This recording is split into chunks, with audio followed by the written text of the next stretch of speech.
ಎಲ್ಲರಿಗೂ ನಮಸ್ಕಾರ. ನಾನು ರಾಜೇಶ್ವರಿ. ರಾಜಿ ಅಡುಗೆ ಚಾನೆಲ್ಗೆ ನಿಮ್ಮೆಲ್ಲರಿಗೂ ಸ್ವಾಗತ.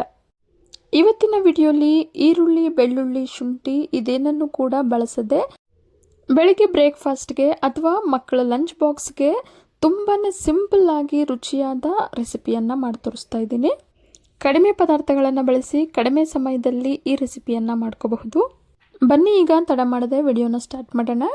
ಕುಕ್ಕರ್ಗೆ 3 ಟೇಬಲ್ ಸ್ಪೂನಷ್ಟು ಎಣ್ಣೆನ ಸೇರಿಸ್ಕೊಳ್ತಾ ಇದ್ದೀನಿ. ಎಣ್ಣೆ ಬಿಸಿಯಾದ ನಂತರ 1/4 ಟೀ ಸ್ಪೂನಷ್ಟು ಸಾಸಿವೆ, 2 ಕೈ ಹಿಡಿಯಷ್ಟು ಕಡಲೆ ಬೀಜ, 1 ಟೀ ಸ್ಪೂನ್ ಕಡಲೆಬೇಳೆ, 1 ಟೀ ಸ್ಪೂನ್ ಉದ್ದಿನಬೇಳೆ, 1 ಟೀ ಸ್ಪೂನ್ ಜೀರಿಗೆನ ಸೇರಿಸಿ 8 ಹಸಿಮೆಣಸಿನ್ಕಾಯಿನ ಮಧ್ಯಕ್ಕೆ ಕಟ್ ಮಾಡಿ ಸೇರಿಸ್ಕೊಂಡಿದ್ದೀನಿ. ನಂತರ ಸ್ವಲ್ಪ ಕರಿಬೇವನ್ನು ಸೇರಿಸಿ ಮೀಡಿಯಂ ಫ್ಲೇಮಲ್ಲೇ 2 ನಿಮಿಷ ಫ್ರೈ ಮಾಡ್ಕೊಳ್ಳೋಣ. ದಪ್ಪ ನಿಂಬೆ ಗಾತ್ರದಷ್ಟು ಹುಣಸೆ ಹಣ್ಣನ್ನು ಮೊದಲೇ ನೆನೆಸಿಟ್ಟಿದ್ದೆ. ಈಗ ಹುಣಸೆ ರಸನ ಸೇರಿಸ್ಕೊಳ್ತಾ ಇದ್ದೀನಿ.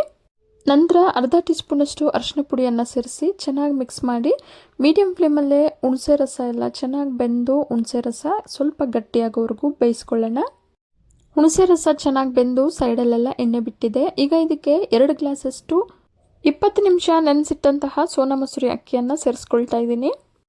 ಈಗ ಚೆನ್ನಾಗಿ ಮಿಕ್ಸ್ ಮಾಡ್ತಾ 1 ನಿಮಿಷ ಫ್ರೈ ಮಾಡ್ಕೊಳ್ಳೋಣ. ಹಸಿಮೆಣಸಿನ್ಕಾಯನ್ನು ನಿಮ್ಮ ರುಚಿಗೆ ತಕ್ಕಂತೆ ಸೇರಿಸ್ಕೋಬಹುದು. ಅಕ್ಕಿ ಸೇರಿಸಿ 1 ನಿಮಿಷ ಫ್ರೈ ಮಾಡಿದ ನಂತರ 4 ಗ್ಲಾಸಷ್ಟು ನೀರನ್ನು ಸೇರಿಸ್ಕೊಳ್ತಾ ಇದ್ದೀನಿ. ರುಚಿಗೆ ತಕ್ಕಷ್ಟು ಉಪ್ಪನ್ನು ಸೇರಿಸಿ ನಿಧಾನವಾಗಿ ಚೆನ್ನಾಗಿ ಒಮ್ಮೆ ಮಿಕ್ಸ್ ಮಾಡ್ಕೊಳ್ಳೋಣ. ಈಗ ಕುಕ್ಕರ್ ಲಿಡ್ನ ಮುಚ್ಚಿ 2 ವಿಸಿಲ್ ಕೂಗಿಸ್ಕೊಳ್ಳೋಣ. 2 ವಿಸಿಲ್ ಬಂದ ನಂತರ ಗ್ಯಾಸ್ ಎಲ್ಲ ರಿಲೀಸ್ ಆಗಿದೆ. ಬನ್ನಿ ಈಗ ಕುಕ್ಕರ್ ಲಿಡ್ನ ತೆಗೆದು ನೋಡೋಣ. ನೋಡಿ ಬಣ್ಣ ಎಷ್ಟು ಚೆನ್ನಾಗಿ ಕಾಣ್ತಿದೆ, ರುಚಿನೂ ಕೂಡ ಅಷ್ಟೇ ಚೆನ್ನಾಗಿರುತ್ತೆ. ಈಗ ಇದಕ್ಕೆ ಸಣ್ಣಗೆ ಹೆಚ್ಚಿರೋ 1 ಕೈ ಹಿಡಿಯಷ್ಟು ಕೊತ್ತಂಬರಿಯನ್ನು ಸೇರಿಸಿ ಚೆನ್ನಾಗಿ ಮಿಕ್ಸ್ ಮಾಡ್ಕೊಳ್ಳೋಣ.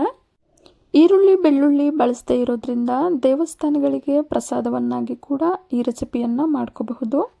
ಬೆಳಿಗ್ಗೆ ಬ್ರೇಕ್ಫಾಸ್ಟ್ಗೆ, ಮಕ್ಕಳು ಸ್ಕೂಲ್ ಲಂಚ್ ಬಾಕ್ಸ್ಗೆ ಅಥವಾ ಆಫೀಸ್ಗೆ ಹೋಗೋರು ಕೂಡ ಲಂಚ್ ಬಾಕ್ಸ್ಗೆ ಈ ರೆಸಿಪಿಯನ್ನು ತೊಗೊಂಡೋಗ್ಬೋದು.